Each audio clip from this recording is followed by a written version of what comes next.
Welcome to the Mike Litton Experience Podcast. Mike has over 31 years experience in real estate, finance, and investing. He's passionate about being a father, a teacher, a realtor, an investor, and a leader. Everyone has a story, and our passion is to help them tell it. And now, introducing the host of the Mike Litton Experience, Mike Litton.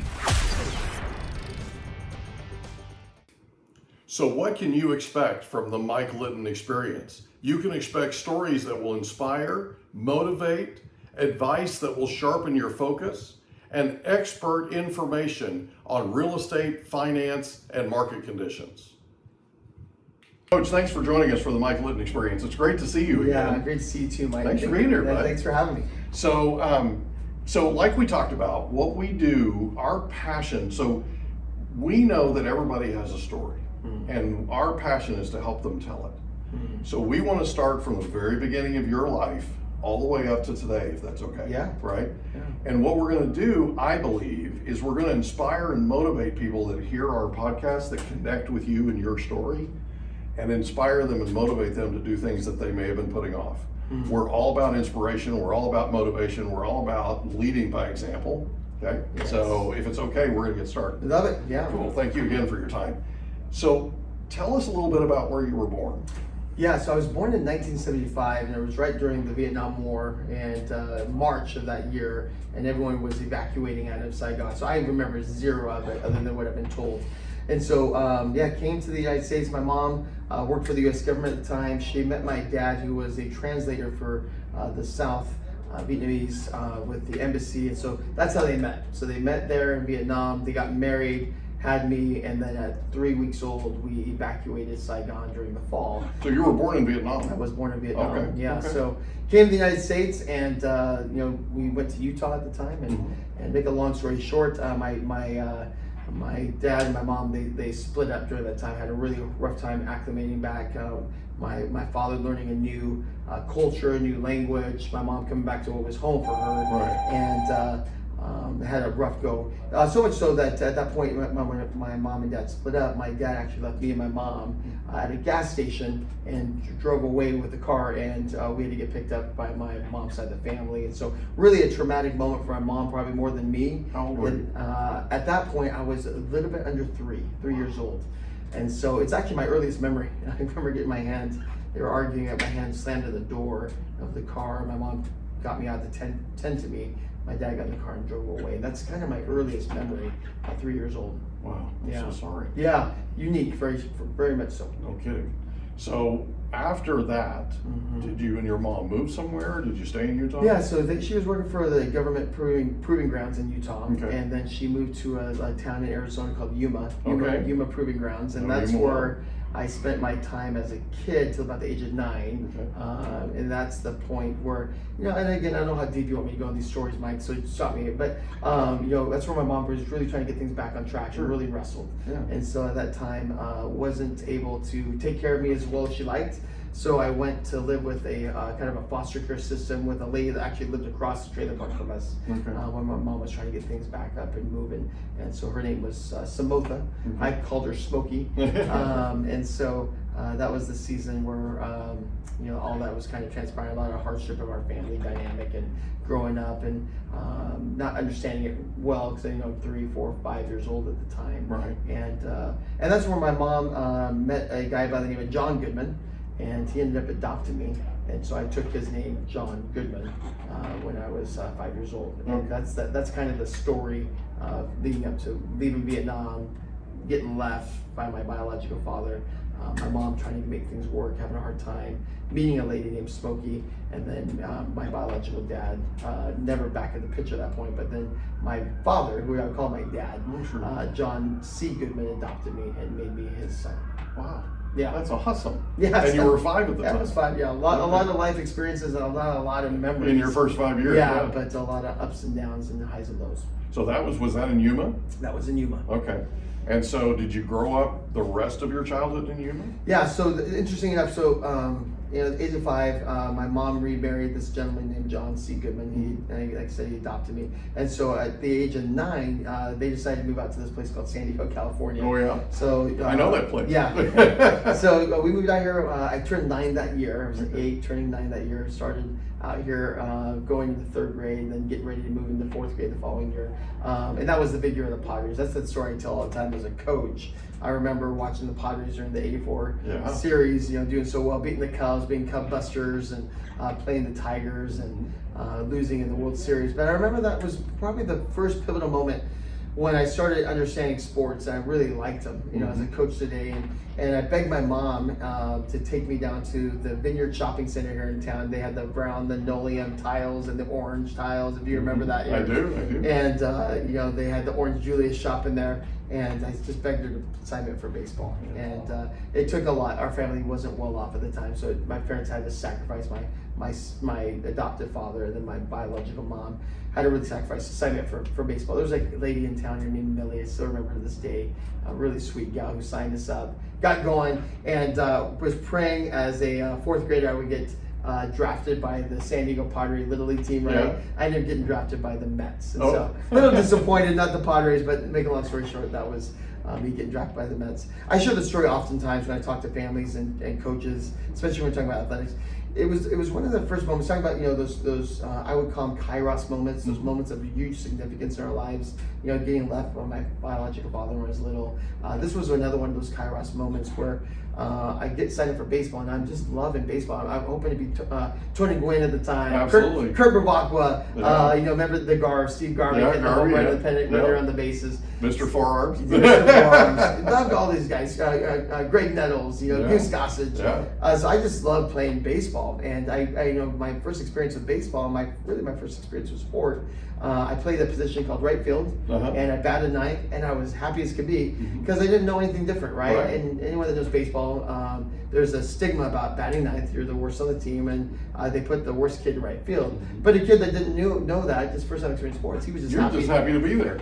Until there was one practice, the coach said, "Hey, we're gonna get all the team to the mound, and we're gonna read stats."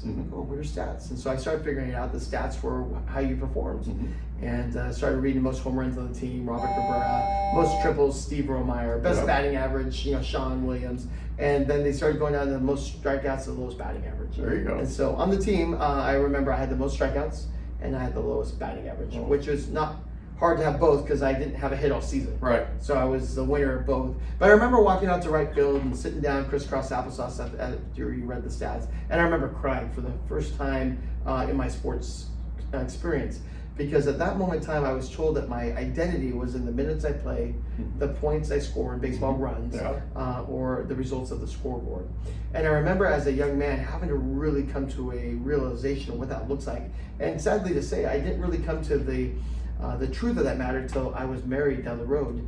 Not to fast forward too far, but we had won 5 CIF titles at Valley Center at the time.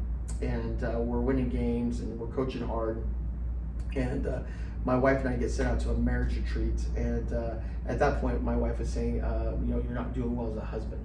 And I was winning all these CIF rings, but I was losing my wedding ring. Right. And we all know that's not a fair exchange, not even close, right? So, the identity in sport as a kid, saying it was how I performed going in through my life till I was in my late 30s at the time. Then you start realizing it's not worth, sports identity is not worth your identity in Christ. Right. And so that was a long story about how I came to faith in there as well. But that experience at the mound that day as a 9-year-old hearing that lie, that my identity is built in my performance is not true. Right. Your performance in an athletic field is like a goal. You're going to have a beginning and an end, and hopefully you're going to fail forward and keep learning and getting better, which obviously you do as an athlete. Played high school sports all through school, played in college, and so with that experience, I think that's the one that was probably the most kairos moment. Getting left, being told my identity's in sport. Yeah. So, who was the most influential person in your life growing up? Growing up, I think the guy that I always point to is a guy by the name of Rich Watkins. He was my high school football coach, and I remember the story with Rich is that coach would invite the defensive backs over to his house in high school. And I was a young player at the time. I was playing football, 14, 15, 16, 17 years old. Now, where did you go to high school? Yeah, great question. So I went here in town, Orange Glen High School. I was Okay. Orange Glen High School, Hidden Valley Middle School, Which Orange is Glen right Elementary. down the street. And by the way, just so we're clear, Yeah. you guys are hearing buzzers and phones going off. We're actually in Coach's office in his classroom at Escondid Charter High School. So you're going to hear some things. You may hear some knocks at the door and that kind of thing. A lot going on today. Yeah. So you go ahead. Yeah, so Orange Glen High Yeah, School. I grew up in town here. So at Orange Glen, when we moved from Arizona to California, we moved to the town called Escondido. Yeah. Started at Orange Glen Elementary, went to Hidden Valley, went to Orange Glen High School. Actually went to Palomar for 2 years, went to Cal State San Marcos to get my degree, did my teaching credentialing, and then later in life, my career technical education certificate credential for teaching digital media, which I teach here at the high school. Why teaching? That'll go back to Rich, I think. Okay. It's at that Okay. point. So Rich was the most influential person in my life at that time because the power of Coach Says was Sure. big. And so if your identity in sport at the 9-year-old age in baseball at the mound, saying you gotta be good, man, coaches, I want to please this man. I Right. want to do everything I can for him. But Coach Watkins really pointed me to another way of playing for a purpose greater than yourself, right? And for those that don't know, I'm a Christ follower. Gave my life to Christ just shortly after I started playing for Coach Watkins.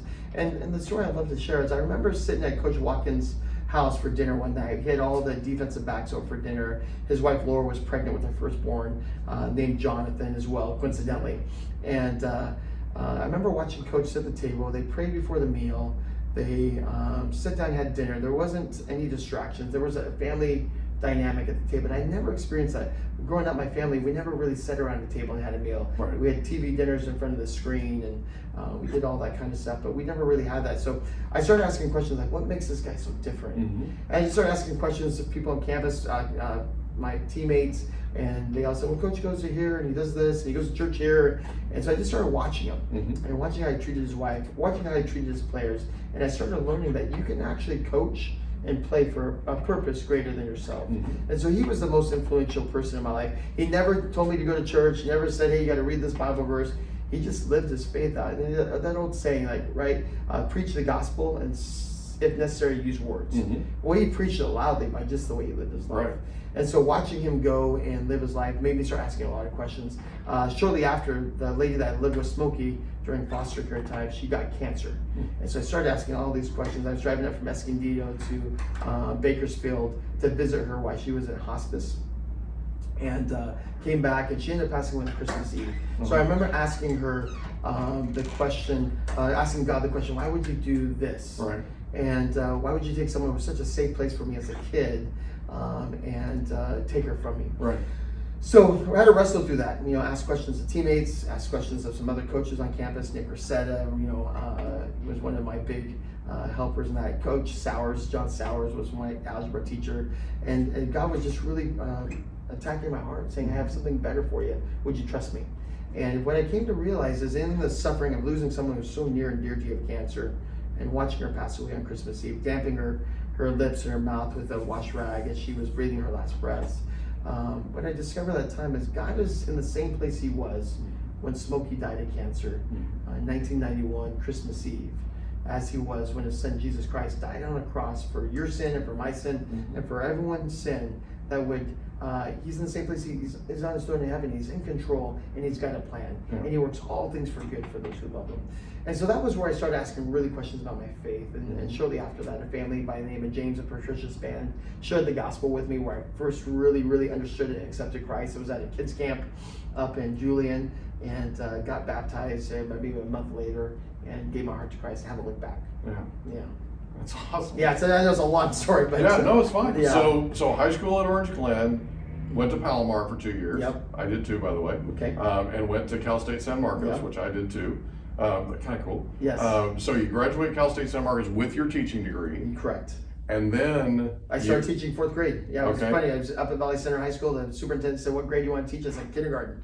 He said, what grade do you want to teach? If it's not kindergarten, I said, 1st grade. And he said, okay, we're going to put you in 4th. I said, oh, great. It's a job. I'm happy. I've been married for about a year now. My wife was pregnant with our firstborn. Right. We had him about 18 months after we got married. So we got married really quick at 22. I had my firstborn child. I was about 24 at the time. And we're off and going. So I was happy to have a job, happy to start teaching. started making videos, digital media videos of my children growing up. And so then the district saw it and said, hey, that's fascinating. Would you like to teach digital media at the high school? I'm like, no, I'm happy to teach in 4th grade. And they said, well, what'd you think about it? And I said, yeah, I thought about it more. And we were winning all these awards for films in my 4th grade class. We were doing Gold Rush videos, and Claim Jumper restaurant was giving us free restaurant tours and dinner for my class. And so they said, well, what if we paid for your classes to go get your digital media degree? So they ended up sending me up to Stanford University for like 4 summers in a row to take digital media classes at Stanford. I was just at Stanford a couple days Palo ago. Alto, I walked the Cobb Field for 3 Oh, miles. it's great location, great city, great spot there in town. I love Stanford football as well. And so that's how I ended up going from elementary school to teaching high school. Wow. So I have We hope you enjoyed another episode of the Mike Litton Experience. If you did, do us a favor, smash that subscribe button, tell your friends, family, and coworkers about our program, and wherever you get your podcasts, please leave us a rating. It helps us to connect with quality people just like you. And that's a wrap. Another episode of the Mike Litton Experience in the books. Reach out to Mike on Instagram at Litton Realty. Want to meet with Mike? Check out calendly.com/Rio760.